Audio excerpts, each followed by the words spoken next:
Halo semuanya, saya Doni dan selamat datang di NAKOS di mana kita bahas seputar narsisis. Just like a computer, you can learn and know them well. Dan selamat datang di Project Nark.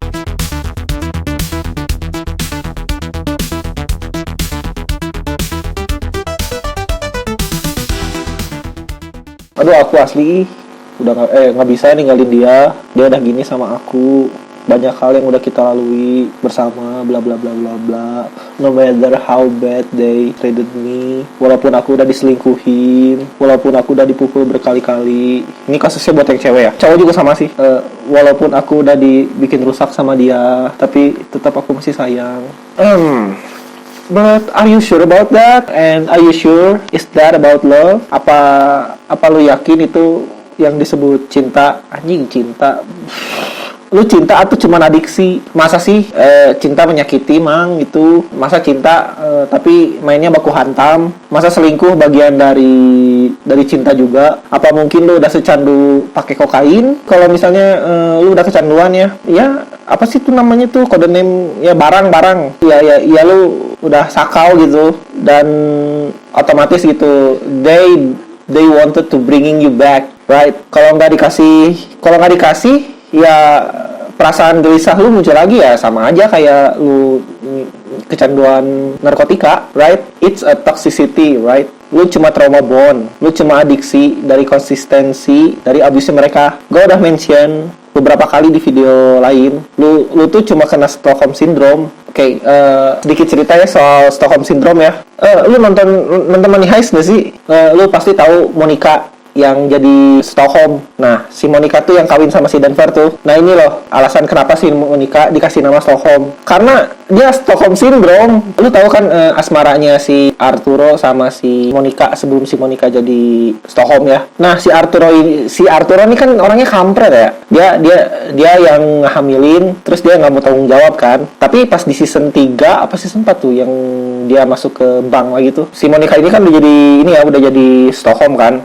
Lu tahu kan betapa abusifnya si Arturo tuh pas lagi di perampokan bank pertama tuh, dia sampai hamil tapi dia nggak mau tanggung jawab kan. Tapi pas di season 3 kampret nih mencoba untuk rujuk balikan, si Monica masih mau mikir, mungkin kalau misalnya aku maafin lalu dia bakal berubah, mungkin dia menunjukkan bukti gitu bahwa dia setia dan dia rela nyawanya terancam gitu demi masuk lagi ke bank buat bertemu dia. Itu loh gambarannya. Walaupun akhirnya kan dia juga yang nembak si Arturo gitu di dekat jantungnya. Tapi toh ujung-ujungnya juga trauma juga kan dia. Nah itulah maksudnya.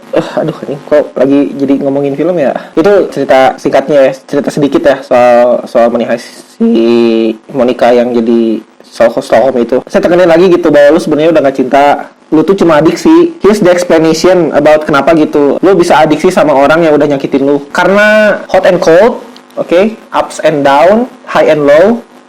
You know what I mean? Jadi maksudnya hubungannya tuh atas bawah. Jadi lu misalnya nih, lu dikasih treat yang baik gitu, kayak misalnya lu di love bombing ya, lu kayak dikasih perlakuan yang baik banget gitu. Tapi di saat yang bersamaan dia juga ngeanjing-anjingin lu. Maksudnya ngeanjing-anjingin lu tuh kayak lu dibikin diputer-puter sampai ya misalnya lu jadi gelut gitu ya atau berkelahi gitu ya tanpa alasan yang jelas, kayak ngeributin hal-hal kecil. Tapi di sisi lain juga dia ngasih treatment love bombingnya mereka gitu ya. Jadi kan lu juga kepala lu beneran diputer balik gitu. Lu kayak dikasih dua hal yang bersamaan gitu. Contohnya dia treat you like a king gitu ya, or a queen. Nah tapi keesokan harinya dia langsung maki-maki lah, tantrum lah, super angry ya, gaslight ya dan lain-lain lah, you name it gitu ya, yang hal-hal yang buruk gitu di waktu hubungan gitu. Nah di hari berikutnya dia treat lu like a king or a queen lagi gitu. Ya gitu aja terus gitu, ya high and low kan. Dan itu kan yang bikin adiksi. Makanya setiap mereka ngasih hal-hal baik ke lu gitu, setetes doang gitu, setetes hal yang kecil gitu, yang baik gitu ya dari mereka gitu. Lu akan sangat menikmati hal itu gitu dengan rasa yang luar biasa. Ini loh yang gue maksud gitu ya. Otak lu kenapa diputar balik? Hal-hal yang kayak gini udah jadi red flag sih. Wah udah bukan red flag lagi sih, udah red alert